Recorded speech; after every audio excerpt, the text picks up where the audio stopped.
हमारे लड्डू गोपाल जी की कथा।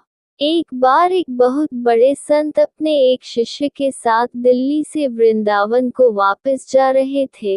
रास्ते में उनकी कार खराब हो गई। वही पास में एक ढाबा था। शिष्य ने संत को वहां चलकर थोड़ा आराम करने का आग्रह किया, जब तक कार ठीक न हो जाए या कोई दूसरा इंतजाम न हो जाए। ढाबे के मालिक ने जब देखा कि इतने बड़े संत उसके ढाबे पर आए हैं, उसने जल्दी जल्दी शुद्ध सात्विक भोजन तैयार करवाया और संत से आग्रह किया कि कृपा कर आप भोजन ग्रहण करें। संत ने बड़े ही विनम्र भाव से कहा कि वो सिर्फ भोग लगा हुआ प्रसाद ही पाते हैं।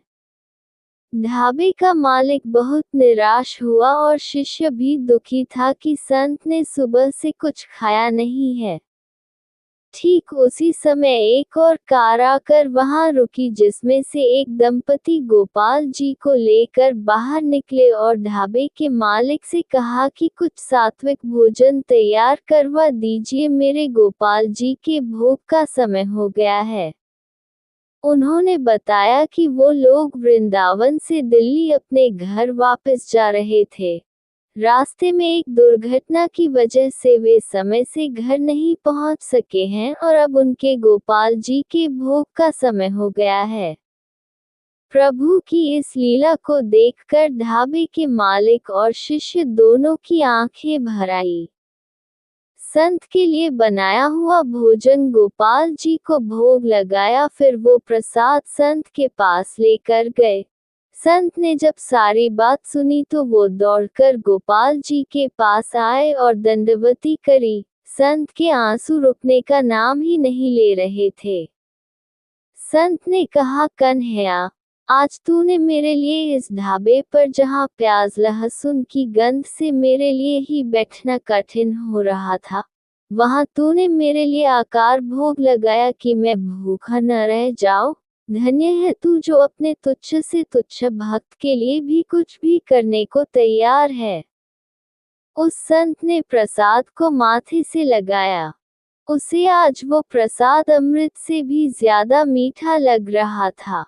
दूसरी तरफ ढाबे वाला सोच रहा था, धन्य है तू सांवरे, मैं तो घर पर तुझे सिर्फ कभी कभी कुछ मीठा ले जा कर लगा देता हूँ, वो भी बीबी के कहने से, और तू मेरी संत की प्रसाद पवाने की इच्छा पूरी करने खुद ही चल कर आ गया। तेरी कृपा और करुणा का कोई पार नहीं है कान्हा। उसी ढाबे पर धर्म के कुछ ज्ञानी लोग भी बैठे थे, जो गोपाल जी की कृपा, उनके सुंदर रूप और उन दंपति के गोपाल जी के प्रति प्रेम को तो नहीं देख पा रहे थे, बल्कि उस दंपति के गोपाल जी को साथ लेकर घूमने की और ऐसी जगह बैठकर भोग लगाने की निंदा कर रहे थे जहां बगल में सलाद की प्लेट में प्याज भी रखा हुआ था। नोट नजर भी हमारी है, नजरिया भी हमारा है। हम देखते वही हैं जो हमारा मन देखना चाहता है। माखन की छोटी सी लोई के लिए गोपियों को नाच नाच रिझाता है। ये तो वो कान्हा है जो राम रूप में भीलनी के झूठे बेर भी स्वाद ले लेकर खाता है।